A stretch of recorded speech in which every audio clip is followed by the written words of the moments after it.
Hello. അപ്പോഴേ കടയിലേക്ക് പഴം പൊരിച്ച കൂട്ടത്തിലുണ്ടെന്ന കുഞ്ഞു കുഞ്ഞു പഴങ്ങൾ കേട്ടോ. ഇതും വെച്ചിട്ട് ഇവിടെ എങ്ങാനും പഴംപൊരി ഉണ്ടാക്കിയിട്ടുണ്ടെങ്കിലേ വന്ന കഴിക്കണ ആൾക്കാർ പറയും, എന്താ ചേച്ചി ചെറിയ പഴംപൊരിയല്ല വണ്ണില്ലല്ല എന്നൊക്കെ പറയും. എന്തിനീ പടയിക്കണ്, ഇതുണ്ടാക്കേണ്ട ആവശ്യമില്ലാന്നേ.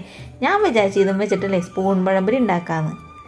ഇതൊക്കെ കുഴക്കുമ്പോഴേ കൈ കൊണ്ട് കുഴക്കണ്ട. അതിലേക്ക് മൈദപ്പൊടി, അരിപ്പൊടി, എള്ളി, മഞ്ഞപ്പൊടി, ഉപ്പ്, പിന്നെ ഏലക്കപ്പൊടി പൊടിക്കണമെന്ന്. ഏലക്കപ്പൊടിക്കാൻ കൊണ്ടുവന്നപ്പോൾ മിക്സ് തന്നെ പ്രായിട്ടുണ്ടാവും. ഇവളെന്ത് 2 ഏലക്കം കൊണ്ട് ഞാൻ അതുകൊണ്ട് കുറച്ച് പഞ്ചസാരയും ഇട്ടുകൊണ്ടാണ് പൊടിച്ചെടുത്തിട്ട് പിന്നെ കുറച്ച് പാലും കൂടി ഒഴിച്ചു കൊടുത്തിട്ട് ഇതേപോലെ അങ്ങോട്ട് കുഴച്ചെടുത്ത്.